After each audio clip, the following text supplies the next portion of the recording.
Gostaria que vocês abrissem as suas Bíblias no Evangelho de Mateus, capítulo 3, versículos 13 a 17.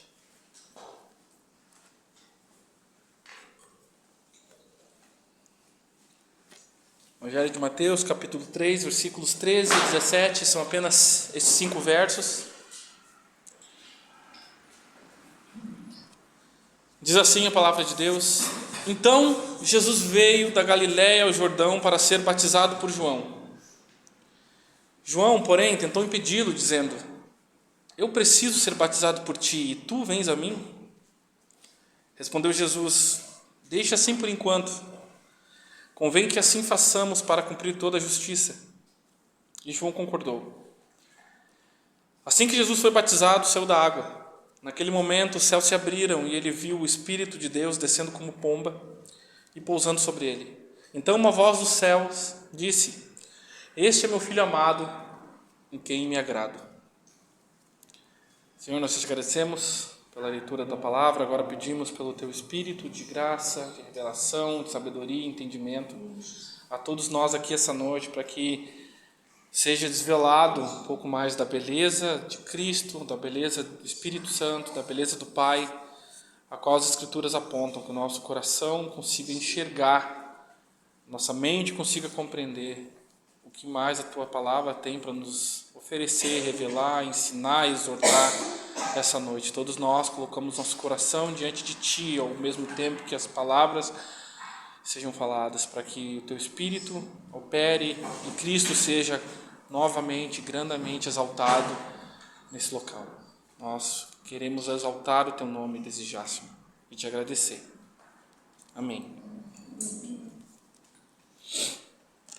Irmãos, uma introdução muito importante à narrativa que o autor Lucas faz do seu evangelho é que a idade que Jesus tinha quando aconteceu isso. A gente está expondo Mateus, mas quando a gente vai lá para Lucas 3:23, vai dizer lá no relato do batismo que nesses tempos aqui, Jesus tinha por cerca de 30 anos de idade. Mateus não fala, mas Lucas nos ajuda. E aliado a isso, a gente vê aqui no versículo 13, Jesus veio da Galiléia ao Jordão para ser batizado por João. Então, a partir disso, juntando esses fatos, a gente conclui que toda a vida realmente de Jesus foi na pacata Nazaré, onde ele viveu uma vida normal entre os homens, e que quando ele teve 30 anos, então ele desce, vai até o Jordão para se encontrar com João Batista. E por que isso é importante? Por que eu estou iniciando assim? Desde a semana passada, capítulo 3 de Mateus até o capítulo 4, versículo 11, todo esse capítulo, esses 11 versos aí, eles estão dentro do que é uma sessão preparatória, inicial do ministério de Cristo. Tem 3 mensagens dentro desses 3 domingos. Começou o domingo passado, esse e o próximo. São 3 partes, mas que estão todas relacionadas. E o que são essas 3 partes? O que a gente viu semana passada? Aparece João Batista como precursor, pregando o quê? Um arrependimento. Ele prega uma mensagem e ele traz junto consigo, com essa mensagem, o apontar por um rei que estava vindo. O reino de Deus é chegado e o rei está vindo. Praticamente é isso que ele está pregando às margens do Rio de Jordão. E a partir disso ele começa a dar uma série de exortações para como eles deveriam viver as suas vidas. Então, a primeira mensagem está apontando para alguém que está vindo. A segunda mensagem, alguém aparece e passa por um ritual. A terceira mensagem, semana que vem, esse alguém sai do seu ritual e vai para uma prova de fogo.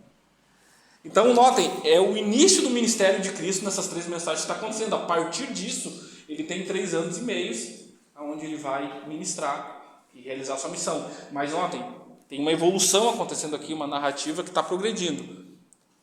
Um anúncio que ele está vindo, ele chega, passa por um momento que é um virada de chaves na sua vida, e logo depois ele é enviado para um local de provação e teste, para que depois ele apareça exatamente o que? Na sinagoga, Lucas 4 vai falar isso. Ele aparece na sinagoga lá em Nazaré e ele começa a pregar a primeira mensagem dele, onde ele aparece no cenário público falando o quê? A palavra se cumpriu hoje. O Espírito do Senhor está sobre mim.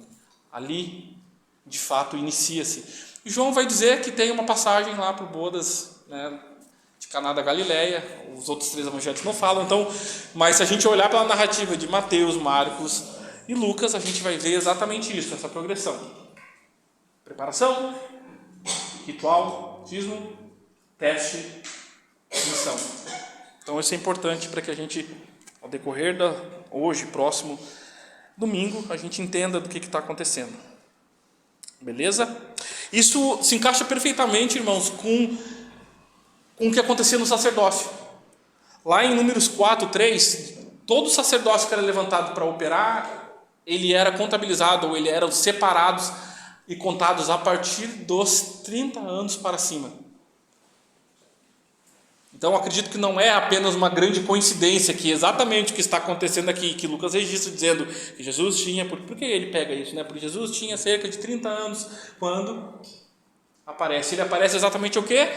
Diante de João Batista e passa por uma cerimônia que muito se tinha de conceito de purificação, de lavagem, de início do sacerdócio, como acontecia no sacerdócio do antigo Israel.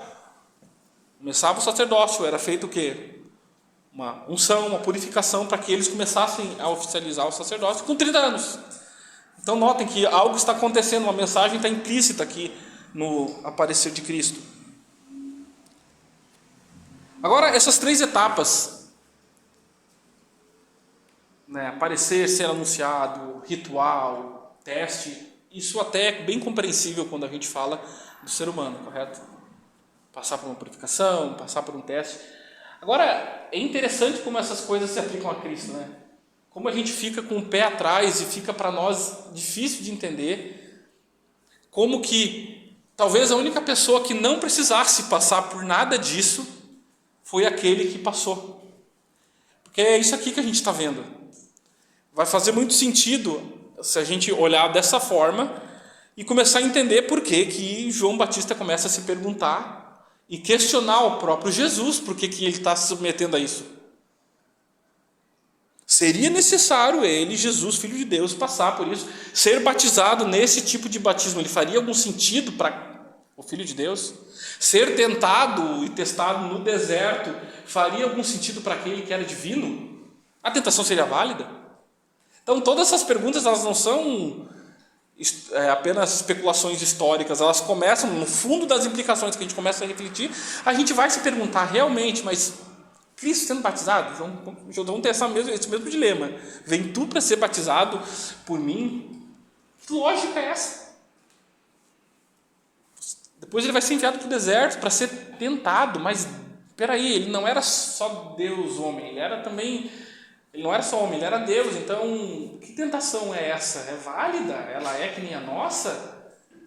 Isso é matéria para o domingo que vem, mas entende assim que são perguntas que a gente se faz, não é só a academia que faz, não são os grandes teólogos, a gente acaba se fazendo, se a gente vai ficar pensando a respeito disso, a gente vai fazer essas perguntas.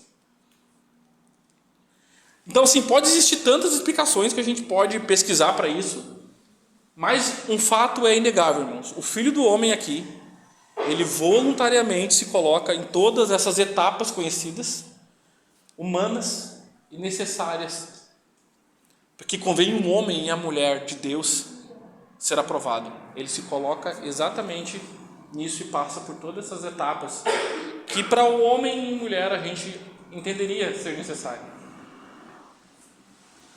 E aí, sim, irmãos, entre os inúmeros episódios da vida e experiência de Cristo que o faz cumprir muitas profecias, está essa aqui, dele se encontrar com o primo dele nas margens do Jordão. Eu não sei vocês, mas me causa assombro quando eu olho para passagens que nem essa, que poderiam ser meros parênteses. Tinha tanta coisa para se registrar de Cristo, mas se registra quando ele vai lá se encontrar e entrar no mesmo lugar que os pecadores estão se batizando. Mas, para mim, talvez seja um bom nome para a mensagem, eu vejo aqui Cristo literalmente entrando na fila dos penitentes. Pensa comigo. ele vai para ser batizado junto com a multidão. Exceto João, que tinha tido a revelação de Deus, e ele vai falar lá no Evangelho de João, vai relatar como João Batista sabia, ou viria a saber que aquela pessoa que era seu primo seria o Messias, porque foi revelado a ele, que ele seria batizado, pousaria o Espírito. Então, João sabia disso. Mas a multidão que está ali está vendo apenas um entre tantos, que desce da Galileia, sem fama alguma, ok? Sem ter operado nada ainda, mas ele está no meio de uma multidão de pessoas penitentes que estão sendo conclamadas, xingadas, entre aspas ali, falando: vocês têm que se arrepender, vocês têm que mudar seu estilo de vida, vocês, sabe? Ele está ali no meio. E é interessante que Lucas, no Evangelho de Lucas, ele destaca exatamente isso. Ele diz: e tendo Jesus ido com todos, ou se apresentado diante de todos, foi batizado. Ou seja, Jesus estava ali, tinha uma multidão, e ele estava ali. Não sei se era fila, como alguns desenhos bíblicos mostram, né? Entra um, vem outro, ou se era um banhado de gente, pessoas levantando a mão, mas ele estava ali. Sem ser reconhecido por ninguém, ele estava ali. Ele aguardou alguns irem na frente dele, e ele foi. Esse que o próprio João disse: eu vos batizo com água, mas entre vocês está alguém. Entre vocês está alguém que é mais poderoso do que eu, que vocês não conhecem. Evangelho de João 1, capítulo 26. Sim, irmãos, Jesus é a manifestação da condescendência de Deus, ou seja, ele é aquele que se mistura, que vem estar próximo do mesmo sendo divino, mas ao mesmo tempo ele era único e diferente. E isso é uma das grandes belezas que é reveladas em Jesus, que a gente vê aqui. Ele era um totalmente outro, mesmo quando inserido totalmente dentro. Entendeu? Ele era um totalmente outro, mas ao olhar para a multidão, ele estava inserido totalmente dentro. Seja na mesa de pecadores e publicanos, enquanto muitas vezes se sentava, ou quando em roda de religiosos, ele estava no meio deles. Então o que eu quero pregar a partir desses textos aqui, desses 5 versos, vai ser: primeiro, essa associação de Jesus com o homem pecador, a unção de Jesus pelo Espírito, e Jesus, a singular fonte de prazer de Deus. Esses 3 pontos estão dentro desses pequenos 5 versos aqui. Agora, para a gente entender o primeiro, irmãos, a gente precisa ver o que está ocorrendo aqui. A gente tem que lembrar que o batismo de Cristo, que ele se submete aqui, ele está ocorrendo dentro do método e do significado batismal que o João Batista estava pregando. E a gente viu isso lá no domingo passado. João Batista, ele não mudou o significado e o sentido do batismo quando ele viu seu primo querido e falou: gente, para tudo aquilo que eu falei até agora, arrependei-vos por ter chegado o reino de Deus, raça de víboras, quem vos ensinou a fugir da ida vindoura? Vocês que estão aí usurpando e cobrando mais do que devem, não façam isso. Vocês que têm 2 túnicas, devolvam, emprestem. Vocês doam, vocês que não têm muito, repartam. Vocês que eu estava exortando, pecadores, pare um pouco, porque agora eu vou mudar o discurso, porque isso não se aplica, não é batismo para arrependimento, ok? Porque agora a gente vai colocar ele aqui, o querido Jesus. Ele não mudou. E é por isso, por não ter mudado, que ele fala: você vai mesmo fazer isso diante de todos, no significado diante de todos. Tinha a mesma mensagem, não foi mudado o significado. Continuou a ser o mesmo batismo de João, como ficou conhecido, um batismo para arrependimento, ao qual Jesus submete. Esse é, irmãos, o motivo por qual ele fica abismado, dizendo: vem tu a mim? Lembre-se, irmãos, a gente foi falar no domingo passado, o povo estava na expectativa de um Messias que libertasse politicamente, trouxesse glória.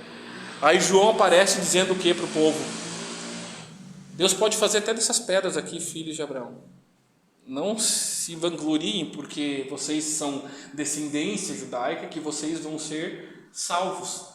A mensagem que eu estou pregando de arrependimento é exclusivamente para vocês, tá? Ele estava pregando exclusivamente para judeus. Em outras palavras, a pregação dele, o arrependimento que ele estava falando, o julgamento estava vindo primeiramente para onde? Para aquela nação. O que ele falava? O machado está posto à raiz da árvore. Se ela não der bom fruto, vai ser jogado fora. Ele estava falando isso para a nação. Isso tornava, irmãos, o elemento que é arrependimento central em seu discurso. Por isso que no verso 11 do capítulo 13 eu digo, eu vos batizo com água para arrependimento.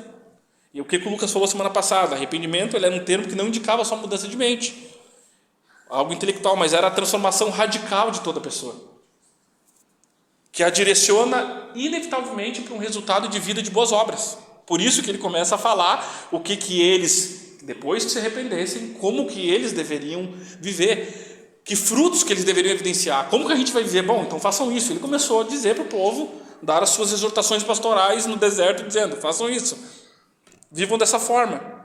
Agora, irmãos, Cristo era aquele que não precisaria evidenciar fruto algum.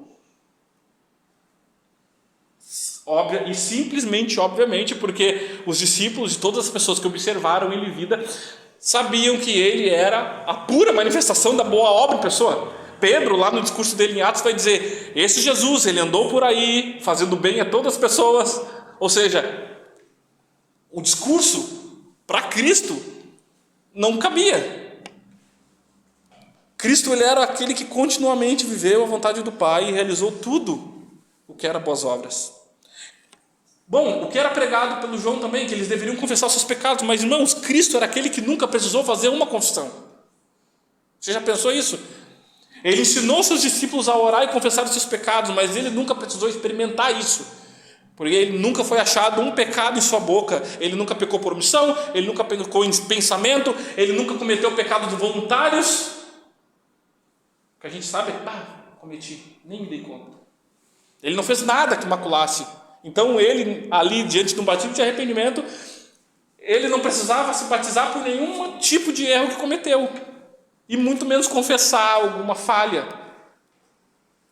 Ele nunca precisou ser aconselhado e dividir aquilo que ele tinha excessos, porque ele mesmo viveu uma vida de abnegação, humilde, e mesmo assim deu tudo. Ele era a doação, ele era a simples doação de tudo que Deus tinha.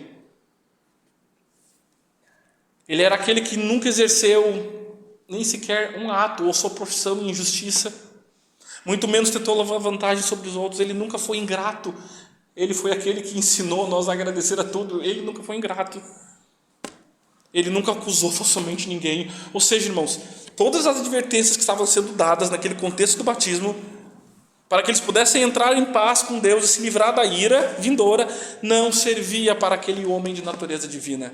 Então, por que Jesus tinha de ser batizado? Todo o contexto ali da narrativa aponta que o que iria ser feito no Rio Jordão envolvia confissão de pecados por pecadores e necessidade de arrependimento. Todos estavam vendo Jesus em meio a essa multidão e iriam caracterizá-lo, quem o não conhecia, naquele momento como mais um que necessitava arrependimento.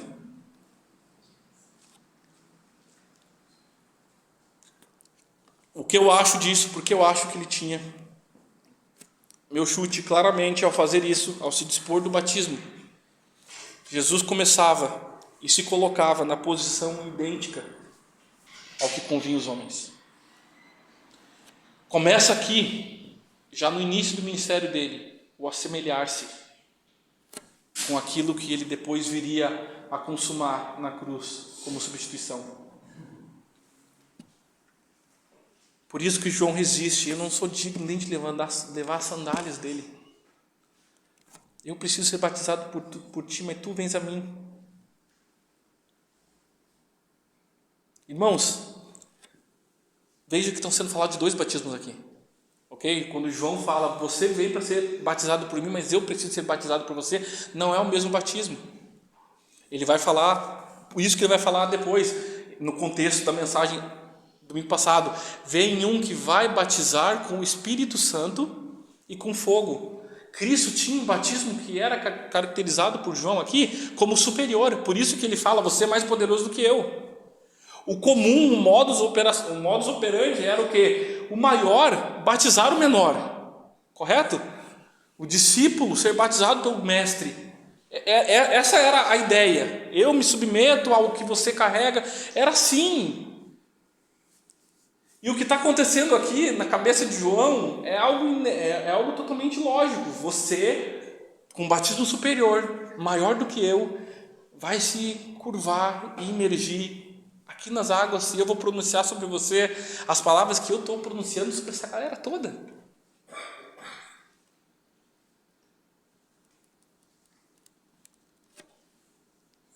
Purificar, conceder o Espírito, diferenciavam muito o que João estava fazendo e o que o Messias iria realizar. E aí o que Cristo diz, verso 15? Deixa assim por enquanto. Convém que assim façamos para cumprir toda a justiça. E João concordou, diz o verso 15. Nesse verso aqui existem algumas interpretações, mas eu vou dizer aqui para vocês o que eu entendo fazer mais sentido. Primeiro, a associação de Jesus com o homem pecador era o cumprimento da justiça divina. Ele fala assim, deixe assim por enquanto. Ele está reafirmando que a conclusão que João não é de toda errada. Ok? Jesus disse, você é maior do que eu, você tem um batismo maior do que eu. Deixa assim por enquanto. O que ele está querendo dizer é, você não está errado. Em tudo isso que você está vendo, essa questão que você está olhando e falando, deixa assim por enquanto. Convém que a gente cumpra, ou que nós cumprimos toda a justiça. Essa era a razão, cumprir toda a justiça. E ele fala ambos. Ele fala no plural aqui, convém que assim nós, ou seja, João e Jesus, fazendo o que deveria ser feito ali, eles estariam cumprindo a vontade de Deus. Era a vontade de Deus, plano de Deus, que Jesus se batizasse ali no meio daqueles pecadores.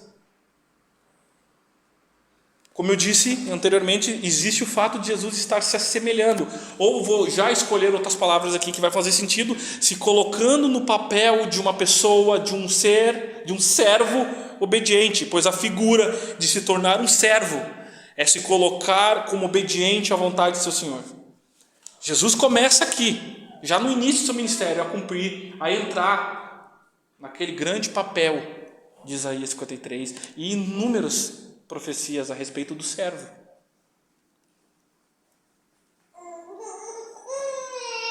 Isaías 53:11 vai dizer, mediante a sua sabedoria, o meu servo, o justo, ele justificará muitos e tomará sobre si as más obras dos seres humanos. Ele justificará muitos e tomará sobre si as más obras dos seres humanos. Era exatamente as más obras que ali, naquele Rio Jordão, as pessoas vinham confessar e abdicar delas. Era naquelas águas, diante do testemunho público, que as pessoas entravam ali dizendo, jurando, prometendo, se arrependendo, deixando, a velha vida para trás, naquelas águas, a qual Cristo se banha. Não só se banha, mas se submete ao batismo. 2 Coríntios 5:21 diz, Deus tornou o pecado por nós, aquele que não tinha pecado, para que nele nos tornássemos justiça de Deus. Deus não torna efetivamente Jesus pecado somente na cruz. Ele já começou no batismo a tornar Cristo pecado por nós, quando faz ele descer as águas para se batizar por arrependimento, sendo ele imaculado, aquele que não tinha pecado. Cumprir toda a justiça significava não que Cristo tivesse que renunciar aos seus pecados e mudar seu estilo de vida, mas que ao fazer isso, ao descer as águas, ele se torna o obediente servo, que vai se imergir na mesma água que nós nos imergimos, se identificando com nós pecadores, já no início, no start do seu ministério. Assim, irmãos, Cristo não só cumpre a expiação no clímax da cruz, mas já desde o início, o primeiro ato da sua aparição pública, o setting ali, o início, a marcação de qual seria o seu ponto de chegada é dado no início, que é o que? Tomar o lugar do pecador. Ele se assemelha ao homem, selando que todo o seu ministério será não na prerrogativa de usar a sua gloriosa posição de filho, mas o que? A vestir a carapaça de um servo. A identificação de Cristo no batismo para arrependimento dos homens estava mostrando que ele estava determinado, já no início do seu ministério, irmãos, a fazer isso na dependência absoluta e confiança do seu Pai e na capacitação que somente Deus poderia lhe conceder. Ele não se despoja da sua glória e sua divindade ali na cruz. Ele não foi ali que aconteceu isso. Ele sela isso de forma pública no batismo. Por isso que ao sair daquele batismo, toda a história dele vai ser na dependência, na unção e no poder do Espírito Santo, e não na prerrogativa de ser Deus Filho, embora o fosse. Ele submete ao batismo para que nós nos tornássemos justiça de Deus. Em outras palavras, se batisma por causa da multidão, daqueles eleitos pecadores que ele resgataria. E ele precisa se batizar, irmãos, para o que logo viria a seguir na narrativa. Jesus recebendo a plenitude do Espírito Santo, para que ele se torne o servo ungido de Isaías 61. Ok? Isaías 61, o Espírito do Senhor está sobre mim, me ungiu para pregar as boas novas aos que estão acorrentados, dar vistas aos cegos, pôr em liberdade o cativo, anunciar o ano aceitável do Senhor. A primeira pregação dele na sinagoga foi essa. Mas para que isso se torne verdade, ele precisa primeiro estar convicto de ser o servo obediente que carrega o pecado de muitos, Isaías 53. Ou seja, em outras palavras, Isaías 61 só é cumprido na vida dele, porque ele primeiro se coloca na pessoa de Isaías 53, o servo. É na posição de servo sofredor que ele se torna ungido. Ele é o servo, o Messias. Segundo ponto, a unção de Jesus pelo Espírito. Versos 16 e 17 diz: assim que Jesus foi batizado, ele saiu da água. Naquele momento os céus se abriram e ele viu o Espírito de Deus descendo como pomba e pousando sobre ele. Então uma voz do céu disse: este é o meu filho amado em quem me comprado, ou em quem me agrado. O termo assim e o termo naquele momento serve para dizer que não foi em outra ocasião que aconteceu a descida do Espírito Santo. Foi, como diz, exatamente logo depois que ele talvez tirou o pé da água. Talvez o segundo estava saindo da água. E acontece o testemunho dado pela descida do Espírito Santo e a voz de Deus ocorrendo de forma imediata ao seu batismo. E o que ocorre aqui no instante? Diz que os céus se abriram. Diz ali no verso 16, a semelhança das visões do Antigo Testamento, tanto de Ezequiel quanto de Isaías, ou de Apocalipse 4, céus começam a convergir com terra naquele momento, uma porta se abre, uma metáfora para dizer que existiu essa convergência onde do alto céus, onde Deus habita, essa voz ecoou, seja a distância que seja, galáxias de distância, a voz ecoou de lá, e esse caminho onde a voz ecoou veio exatamente de forma corpórea, para não ficasse dúvida que ficou se é como uma voz, como uma pomba, ou se era uma pomba. Em Lucas 3:22 diz que foi na forma corpórea, ou seja, de forma materializada, na semelhança ou igual a uma pomba, veio de lá da sala de Deus, junto com sua voz, o Espírito Santo. Faça as contas comigo, existia 2 lá e 1 aqui. Naquele momento, o Espírito Santo, na forma corpórea, sai do lado da presença de Deus, enviado diretamente por Deus, e vai, atravessa as distâncias do alto céus, e chega até aquele rio Jordão, e diz que repousa sobre Cristo. Como é que a gente deve encarar o que está acontecendo aqui? Primeiro, irmãos, estava acontecendo aqui, estava ocorrendo o momento da sua unção tão amplamente profetizado no Antigo Testamento. Da onde você acha que o termo Cristo foi cumprido como titulação na vida de Jesus? Porque a gente chama ele de Jesus o Cristo, mas não sei se a gente já se perguntou de onde o Cristo, em que momento o Cristo foi selado, foi oficializado na vida dele. Ele já tinha com certeza sobre si a presença do Espírito Santo, porque ele foi gerado pelo Espírito Santo, como diz as Escrituras. Irmãos, Jesus estava recebendo, como diz o texto, a plenitude do Espírito Santo sobre si, conforme as profecias declaravam no Antigo Testamento. Por exemplo, Isaías 11:2 diz o quê? O Espírito do Senhor repousará sobre ele, o Espírito que dá sabedoria e entendimento, conselho e poder, conhecimento e temor do Senhor.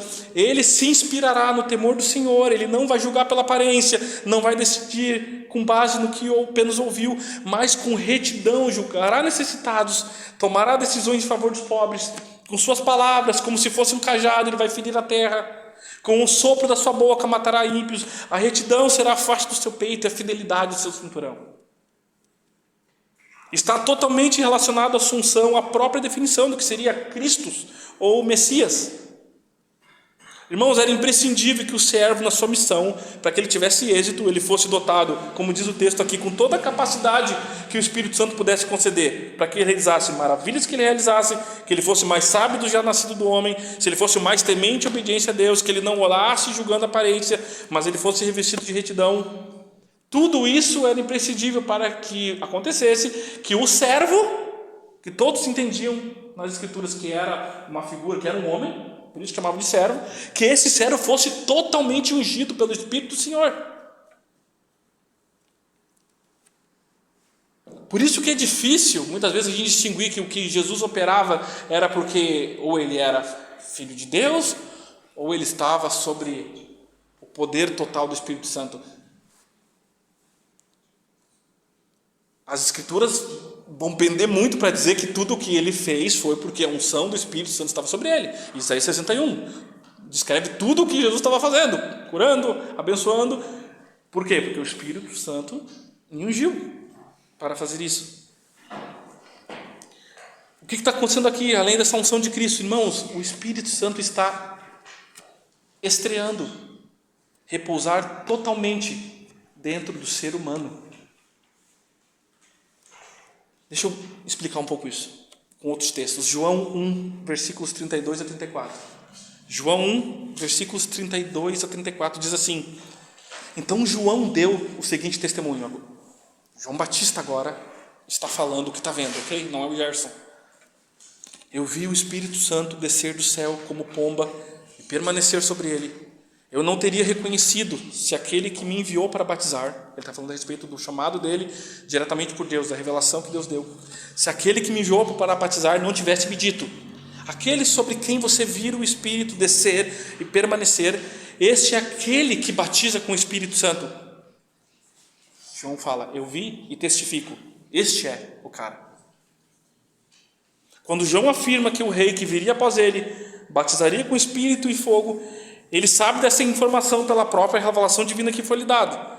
Mas existiria um evento que caracterizaria que aquele homem que ele batizaria seria o Messias. Qual era o evento? Seria o Espírito Santo pousar, mas permanecer. Era o sinal do Espírito permanecendo contínuo sobre ele, que traduz numa unção que nunca o deixaria e a presença divina sobre ele nunca diminuiria. Era essa pessoa que João Batista iria ver, que foi o sinal que foi dado para ele. Você vai ver isso, o Espírito Santo vai descer sobre ele e vai permanecer. Esse é aquele que você está sendo precursor, e esse é o que batiza com o Espírito. Ele batiza com o Espírito porque o Espírito agora está ligado a ele. E diz que foi na forma de pomba. Hoje, para falar de pomba, para nós é simples. O símbolo da pomba em relação ao Espírito Santo ficou universalmente reconhecido também como paz, mas para nós cristãos como pomba. Mas pensa que na época do escritor isso não existia. Essa convenção não existia, não estava fechado. Não era promulgado pela ONU como símbolo de paz, nem nada. Na verdade, só existe um texto do judaísmo antigo que faz referência à pomba e ao Espírito Santo.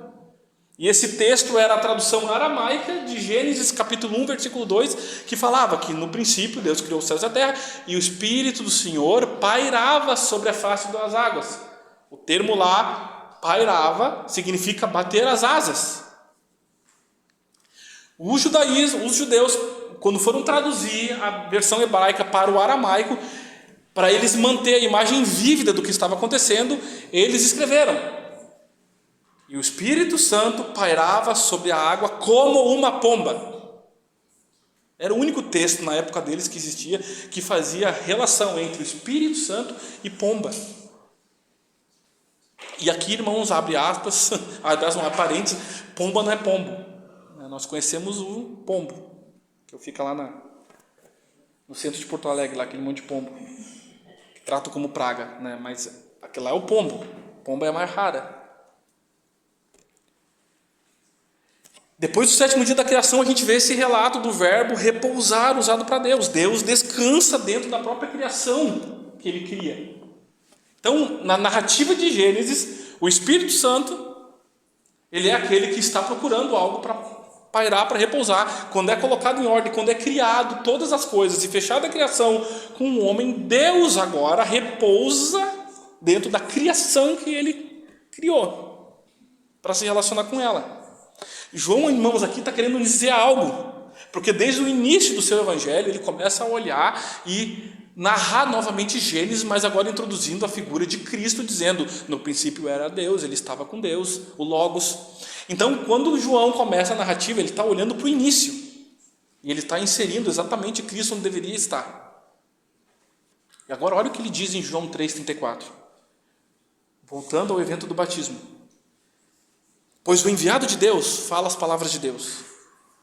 Porque Deus, ele está falando a respeito de Cristo, porque Deus não dá o Espírito com limitações. Ele ainda está narrando a respeito do que ele viu no batismo. Pois o enviado de Deus fala as palavras de Deus, porque Deus não dá o Espírito com limitações.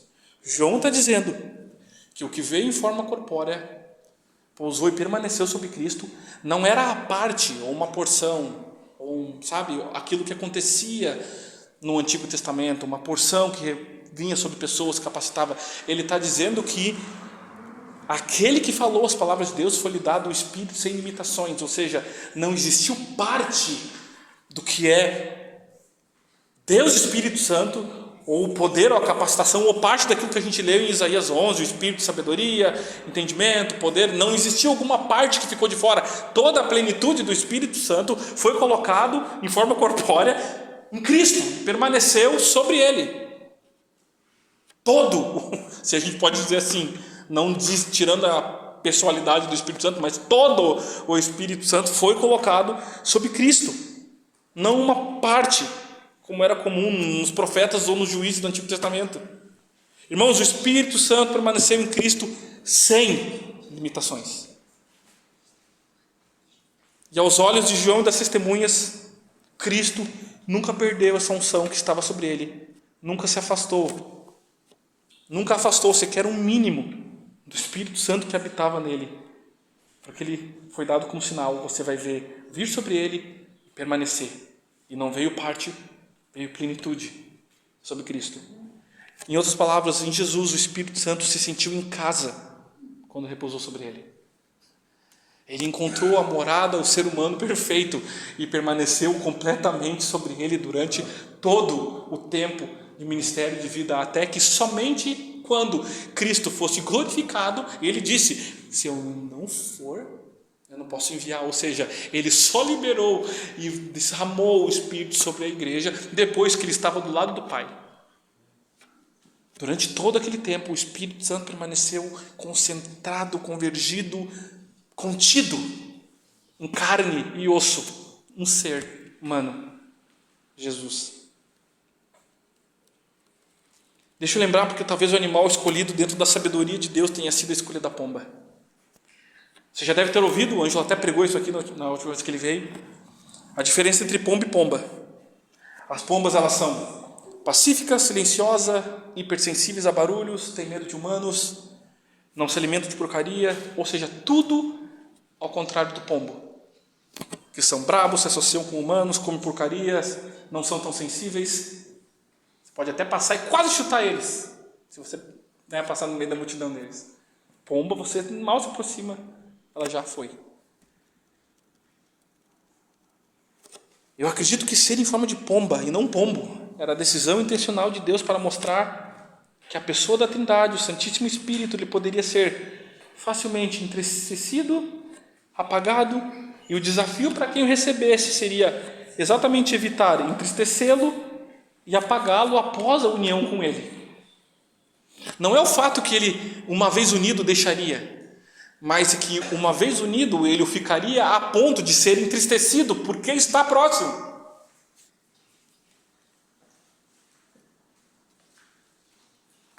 Já Jesus nunca, em todos os anos que ele se relacionou com a plenitude do Espírito, ele fez qualquer coisa que a espantasse, ou que a entristecesse, muito menos apagasse ela. O Espírito, irmãos, não foi somente uma força, algo abstrato sobre ele. Ele foi o seu companheiro sensível, o seu amigo eterno que o preencheu plenamente, que apontou todos os holofotes dos sinais do reino vindouro que operou ao rei que o acomodava plenamente dentro de si, para que o glorificasse. Todos os sinais, tudo aquilo que ele realizava pelo poder do Espírito Santo, era o Espírito Santo colocando holofotes para que o filho, o servo, brilhasse. Quando isso para nós faz muito sentido, porque quando ele começa a recomendar lá na dura noite, antes dele ser traído, antes dele começar a paixão dele, naquela tenebrosa noite, quando ele começa, de João capítulo 14 a 16, a recomendar para ele um outro, vocês vão receber um outro. Ele está pessoalizando o Espírito Santo, mas ele está falando de alguém que é a maior companhia que ele teve. Depois veio os 12 como amigos, mas a pessoa mais íntima, mais sensível, que ele aprendeu a se relacionar como homem, durante aqueles 3 anos e meio, a ponto de nunca entristecê-lo, em nenhum momento. Esse foi Jesus plenamente cheio do Espírito Santo. E a última parte aqui, Jesus, a singular fonte de prazer de Deus. Verso 17 diz: em seguida uma voz do céu disse: este é o meu filho amado, em quem eu me agrado. Eu não sei, quando eu leio isso aqui, eu me pergunto, eu não sei se você já se perguntou, irmãos, quais as inúmeras fontes de prazer que um Deus criador, que olha para a coisa que cria e sabe que é bom porque ele fez, quais as inúmeras fontes de prazer de Deus, qual delas que é a mais suprema, a mais superior? A gente vive numa vida que importa para nós o que a gente deseja, o que a gente quer, né? O que eu amo, o que eu mais desejo. Mas eu não sei se você já tirou o eu dessa equação e começou a se perguntar o que mais gera prazer em Deus. Porque a gente procura inúmeras formas de agradar, não é? Mas a gente talvez possa fazer uma pergunta: o que mais agrada a Ele? E talvez o que mais agrada a Ele não seja surpreendente para você, se a resposta for algo que você possa fazer. Você não deveria se surpreender se não tiver nada nas tuas possibilidades de execução ser aquilo que mais vai o agradar, porque Ele já deixou declarado nas Escrituras qual é a fonte de prazer supremo que Ele tem, e não uma vez, mas 2. Essa foi a primeira. A segunda, de igual forma, foi em Mateus 17, quando Cristo segue e sobe o monte da transfiguração junto com Pedro, Tiago e João, e diz que lá nesse alto monte eles têm uma visão onde Cristo tem o seu véu da sua encarnação rompido. Eles olham para Ele, a sua face começa a brilhar como a luz do sol, as suas vestes ficam brancas de tamanho resplendor, e eles começam a olhar a visão de Cristo glorificado, quem Ele é em essência. Talvez, como eu disse, se rompeu o véu da encarnação, eles estão olhando para Cristo antes, para Jesus antes da encarnação, e aí naquele momento o que acontece? Jesus olha, eles viram espectadores de uma conversa de declaração entre o pai e o filho, onde ele olha e fala: este é meu filho amado, vocês devem ouvir a Ele. Lá Deus está declarando porque está olhando para o Cristo, para o Jesus divino e real. Aqui Ele está rompendo o céu, dizendo para o Cristo manso e humilde servo. As 2 faces, seja cordeiro, seja leão, é uma face a qual Deus, o Pai, olha e fala: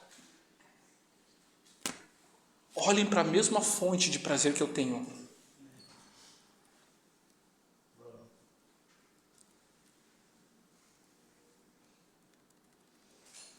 O prazer de Deus não advém somente do brilho da majestade dele, mas também da beleza da sua mansidão como servo. Jesus, como cordeiro que foi morto antes da fundação do mundo, ele teve na providência e decreto de Deus ele entrar no palco público e somar sobre si diversas excelências, mansidão, compaixão, misericórdia e justiça. Tudo isso com o objetivo, irmão, de fazer todos os olhos convergirem nele, como fonte real e única de prazer, assim como o Pai o declarou que é. Irmãos, a fonte singular de prazer de Deus nos foi concedida para contemplar. Ele não coloca Jesus no palco da história de uma forma de exibicionismo. Ele compartilha com nós o que para Ele é uma fonte de real contemplação.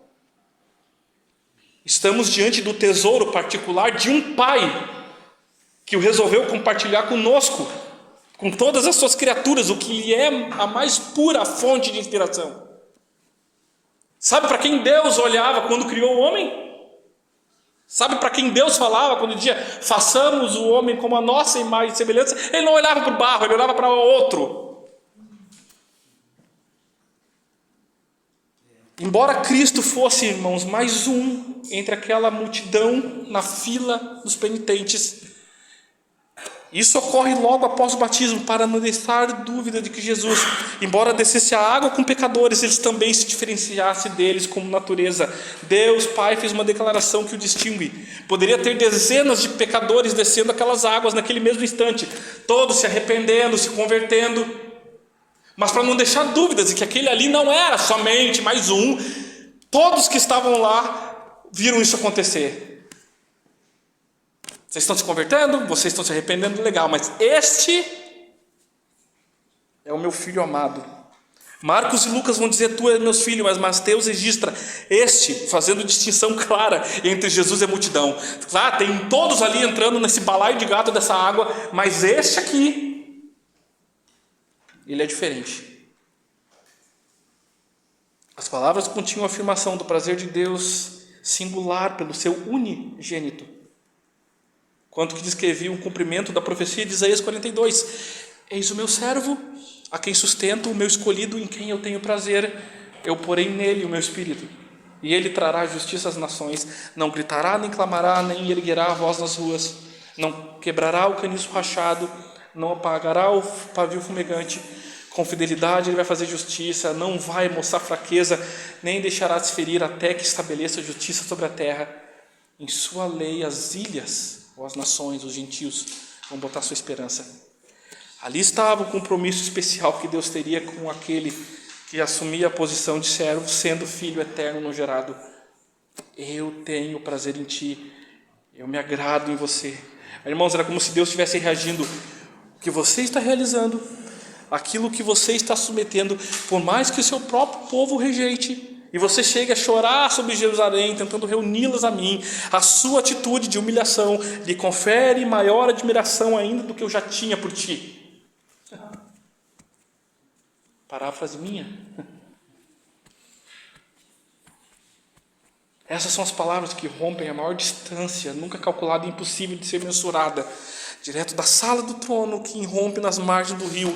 E isso por quê? Porque ali estava o escolhido por Deus, que agora, como um segundo homem, um segundo Adão, ele se coloca para uma jornada e missão para conquistar, comprar, resgatar irmãos que estão perdidos, como também vindicar a própria justiça e a glória do Pai. Era a missão que ele tinha quando saiu da água. O que ele ia fazer pelos 3 anos e meio era andar por cada viela, resgatar os eleitos e glorificar Deus na sua justiça, se sendo suspenso no madeiro e absorvendo a ira. Era o que ele tinha, era a sua missão para fazer. E quando ele se coloca no primeiro passo para cumprir isso, antes que ele pudesse realizar, irmãos, qualquer obra, Deus não estava dando um tapa nas costas falando, uau, porque você fez isso, eu te reconheço, antes que qualquer ação fosse realizada, para que não ficasse dúvidas para aquele homem que o que ele estava ouvindo era por desempenho. A declaração já estava feita. Eu te amo. É dada antes dele fazer a primeira ação, a primeira cura, primeiro resgate. Deus já estava se agradando dele. Simplesmente a declaração de um pai que, ao ver seu filho já obstinado e iniciar sua jornada, o declara que ama, para que não fique sinal de dúvidas de que precisa desempenhar algo que possa fazer amá-lo mais. E a Trindade aparece ao mesmo tempo, todos para se alegrar no Filho, o Espírito Santo nele achando um local de repouso, a qual não sairia. não teria razão alguma para ser entristecido nele, e o Pai demonstrando a todos nós a sua fonte de prazer. Isso é o que está acontecendo no batismo de Jesus. Agora, o que isso comunica a nós hoje? Primeiro, irmãos, para concluir, Cristo foi o completo e prometido servo que se associou inteiramente a nós pecadores. Das inúmeras maneiras que o Santo Filho de Deus ele poderia ter cumprido o batismo, desde um evento privado, ok? Assim como foi o eunuco, não tinha olhos de ninguém para ver o que ele estava acontecendo ali, não tinha pessoas para ficar julgando a vida dele. Ou se fosse na companhia apenas do discípulo João, esse homem Jesus, ele faz a mercê dos olhos julgadores do povo. O rei se submeter ao batismo de seu mero servo precursor, fala a nós de seu coração humilde, manso, e marca o início de seu ministério como realmente um homem de dores, que a tudo como nós se identifica. Seu voluntário e necessário batismo entre pecadores é Cristo enfatizando publicamente o momento do comentado e bem conhecido trecho do apóstolo Paulo, que ele fala em Filipenses 2, 6, 7, que ele, embora sendo Deus, não considerou ser igual a Deus, que era algo que deveria se apegar, mas ele se vazia a si mesmo e, vindo a ser servo, torna-se semelhante a homens. Ele não se assemelhou somente na forma física ou restrito ao ato de encarnar-se. Ele andou, viveu, sentou, se relacionou e até nas mesmas águas que pecadores confessavam deixar seus pecados, ele adentrou. Que ele fala a nós, esse texto ainda hoje, segundo ponto, na ordem da revelação divina, Deus proveu que o Espírito Santo que viesse habitar no homem, tivesse antes habituado com seu Filho. O Espírito nos foi dado após permanecer, viver e se relacionar intimamente com Jesus, homem. Irmão, no Antigo Testamento, por mais que o Espírito Santo ele estivesse sobre homens, capacitando, dotando-os de poder, aqui o que a gente vê nessa história é algo diferente. Algo ocorre no evento batismo e unção de Cristo. O Espírito ele repousa, como eu disse, pela primeira e única vez, totalmente, e isso num perfeito homem. Agora, pensa comigo no que isso implica, ok? Jesus ele enfatizou muito que o Espírito Santo realizaria aos seus discípulos quando fosse a eles concedido. Vocês devem se lembrar, era o Espírito da verdade que estaria para sempre com ele disse isso lá em João 14. Não deixaria eles órfãos de pai, João 14 também. Ele ensinaria todas as coisas, lembraria tudo o que Cristo tinha ensinado, sendo essa principal figura, né, pedagógica de ensinar o que Cristo disse. Tudo isso Jesus disse que o Espírito Santo faria quando fosse dado aos homens. Ele realizaria uma grande obra no mundo, convenceria do pecado, juízo, justiça. Lá em João 16 ele fala isso. Agora, tudo isso ganha muito significado quando, historicamente, a gente herda parte do Espírito Santo que é derramado sobre a igreja, mas que encarnou e habitou em Cristo durante todo o seu ministério. Isso é tão forte, irmãos, que Pedro e Paulo vão falar que o Espírito do Senhor é o Espírito de Cristo. Por 2 vezes eles vão dizer isso. Não é que não estão falando de espíritos diferentes, ok? Mas é que no Antigo Testamento era chamado de o Espírito de Jeová, o Espírito de Deus. Mas ele veio e habitou historicamente por um tempo em Cristo. E aí Pedro e Paulo vão falar, se vós não possuem o Espírito de Cristo, esse tal não é dele. Eles estão falando do Espírito de Deus. Não tem confusão aqui, não são 2 espíritos. O Espírito de Deus é o mesmo Espírito de Cristo, de maneira que enquanto Jesus é o Deus encarnado, no batismo, Cristo é o Espírito encarnado. Logo, como templos do Espírito, nós somos uma continuidade do que Jesus também foi. Quando ele chama, quando Paulo ensina que nós somos templos do Espírito Santo, não é algo que Cristo, como homem, não foi. E por que eu estou dizendo isso? Porque esse Cristo, como cabeça, foi o templo do Espírito, e a igreja pode o ser. Nós temos potencialidade e possibilidades, guardadas as devidas proporções, de manifestar a mesma presença e manter ela aquecida e feliz, e não entristecido e apagado.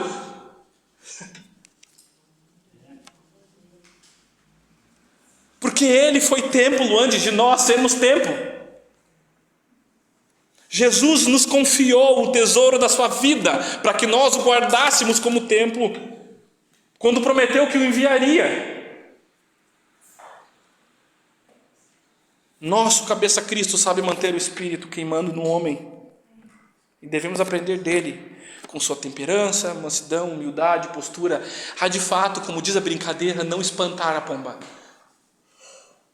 Ok? Nós não temos um Senhor que o enviou, que não passou e não vivenciou e não viveu, intimamente relacionado, que nos deu uma missão a qual Ele mesmo não sabe como é.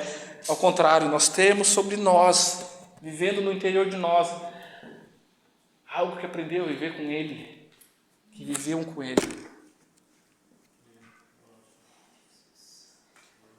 O bispo Irineu de Lyon, em seu livro Contra Heresias, quando ele vai escrever isso para refutar todo o gnosticismo da sua época, que defendia que no batismo de Jesus ele tinha se tornado o Salvador, ou seja, era o que o docetismo pregava. Jesus não nasceu como Deus, mas em algum momento no seu batismo ele recebeu o Espírito Santo e a partir disso ele foi Deus. Então existia essa heresia sendo pregada, e quando ele vai escrever para refutar isso no seu livro Contra Heresias, ele escreve o seguinte sobre essa questão do Espírito Santo vindo sobre Cristo no batismo. Ele vai dizer: eis a razão porque ele desceu também no Filho de Deus, acostumando-se com ele a habitar nos homens e repousar entre eles, a habitar nas criaturas de Deus, realizando nelas a vontade do Pai e renovando-as do velho homem para a nova vida em Cristo.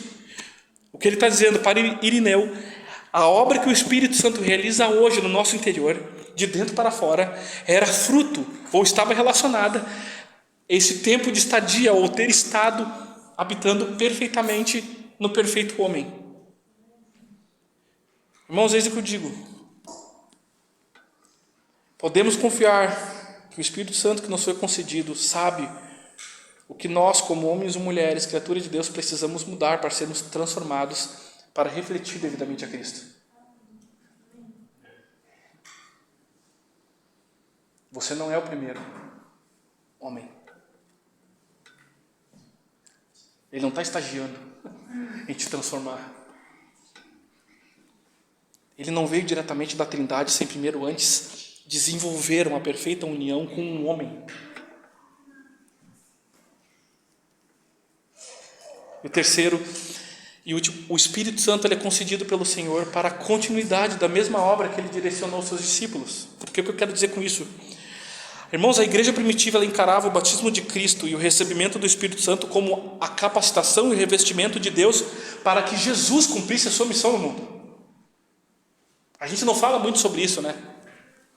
Porque a gente olha para a vida de Cristo, para o momento da sua encarnação, sua vida e cruz.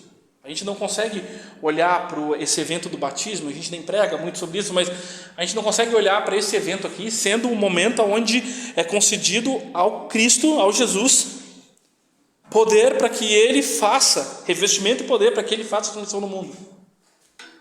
Agora, o mesmo Lucas, como eu vou mostrar para vocês isso, o mesmo Lucas que narra o derramamento do Espírito Santo na festa de Pentecostes em Atos 2, a qual tem o objetivo de revestir toda aquela galera que está em Jerusalém, que tem uma promessa em Atos 1:8, fica em Jerusalém até que receba do alto poder.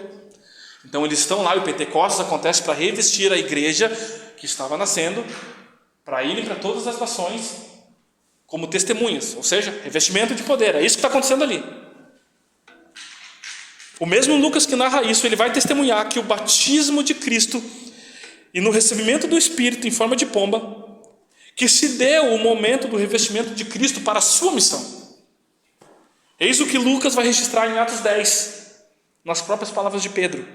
Atos 10, 36. Esta é a palavra que Deus mandou aos filhos de Israel, anunciando-lhes o evangelho da paz, por intermédio de Jesus Cristo.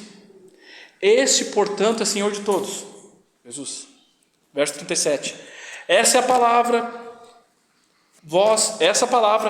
vós muito bem conheceis, foi proclamada por toda a Judéia, começando pela Galiléia, depois do batismo pregado por João, e se refere a Jesus de Nazaré, de como Deus o ungiu com o Espírito Santo e poder, e como ele começou a caminhar por toda a parte, realizando bem e salvando todos os oprimidos do diabo, porquanto Deus era com ele.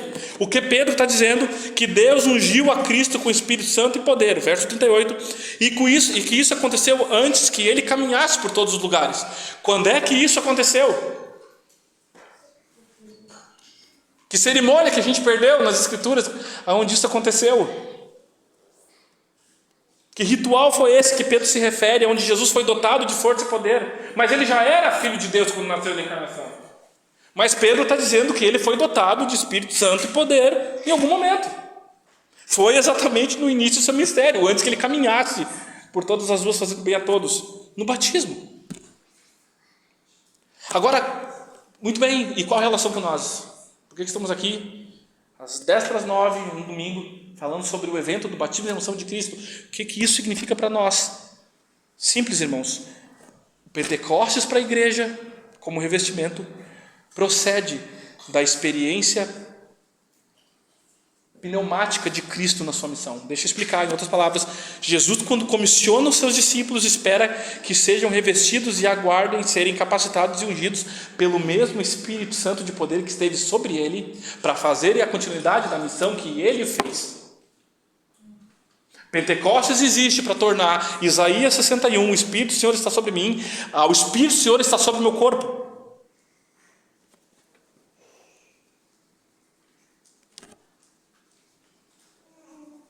O que Pedro fala quando ocorre o cumprimento do derramamento do Espírito Santo em Atos 2. Atos 2:33, Pedro vai dizer assim, exaltado à direita de Deus, está se referindo a Cristo, ele recebeu do Pai o Espírito Santo prometido e derramou ao que agora vocês vedes e ouvis. Ou seja, o Espírito que esteve ungindo a Cristo, que o levou a libertar cativos, realizar sinais, maravilhas, agora foi derramado por ele em sua igreja. É isso que Pedro está narrando e vendo em Atos 2. Seria uma agressão ao sentido do propósito do texto se esse derramar não fosse exatamente o mesmo objetivo que Cristo teve quando ele fala, ele recebeu o Espírito Santo e agora está derramando sobre a igreja, como vocês estão vendo. É esse o evento de Pentecostes que está acontecendo. Assim, ele é o perfeito sumo sacerdote que recebe sobre a sua cabeça o óleo e que escorre sobre a cabeça e desce sobre o corpo. Ele é o sumo sacerdote, o perfeito Arão, Salmo 133. Desce sobre a cabeça primeiro e escorre para o corpo. Se falava sobre o sumo sacerdote e sobre a unção que iria para o seu corpo, para Cristo. Ele é aquele que concede o Espírito Santo para seus devidos fins. Por causa disso, João registrou, irmãos, em seu evangelho, sendo Jesus aquele que sopra sobre seus discípulos quando ele ressuscita. Se lembra? Na tarde da ressurreição, Maria vai correndo e diz para os discípulos, ele ressuscitou. Jesus disse, vai na frente e conte. E ela encontra eles tudo lá dentro do cenáculo. E Jesus aparece na tarde, domingo, de tarde. Antes do Pentecostes, ele chega numa sessão privada por seus amigos, seus 12, e fala o que sobre ele? João 20, sopra sobre ele e fala, assim eu os envio vocês. Ele está falando a respeito da missão deles. Recebam o que ele tinha dito antes de ser crucificado? Quando eu for, eu vou enviar. Só que ele envia, irmãos, para que a gente complete e continue a missão. A gente ficou cantando aqui, iniciou cantando exatamente o que? Venha sobre, seja derramado sobre nós, mas parece que a gente esquece que todo esse derramar tem, entre muitas coisas, edificar, fazer você se parecer mais com Cristo, ser mais santo, tudo isso é obra do Espírito Santo, ok? É a obra do Espírito Santo na vida do crente, mas esse derramar que foi iniciado em Atos e que vai acontecer no final da história e vai ter sucessivos derramares, ele geralmente está associado com o mesmo propósito. Estude os avivamentos e você vai ver. O aspecto missiológico de poder de capacitação acontece e ele procedeu da mesma unção que teve em Cristo. Seguiu Pentecostes, seguiu as histórias. E nós pedimos para quê?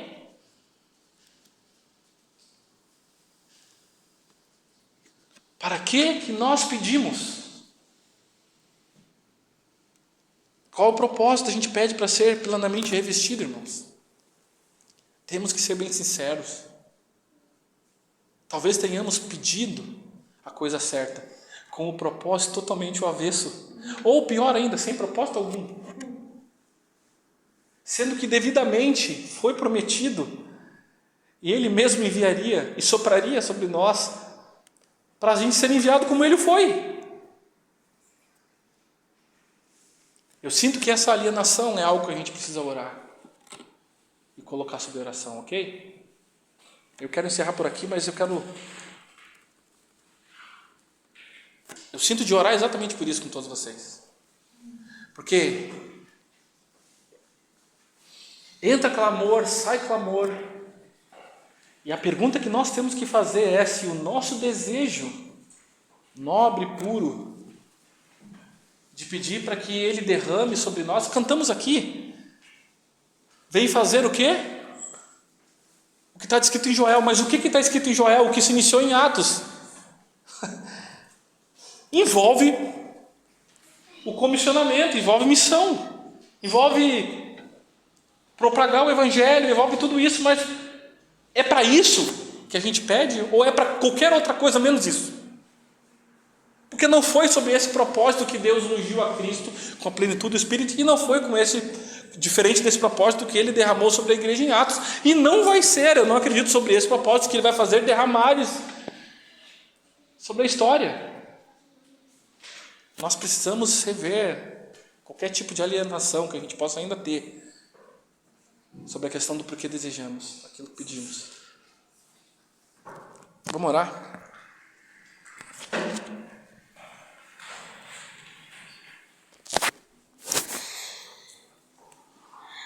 Eu queria que o Senhor orasse junto.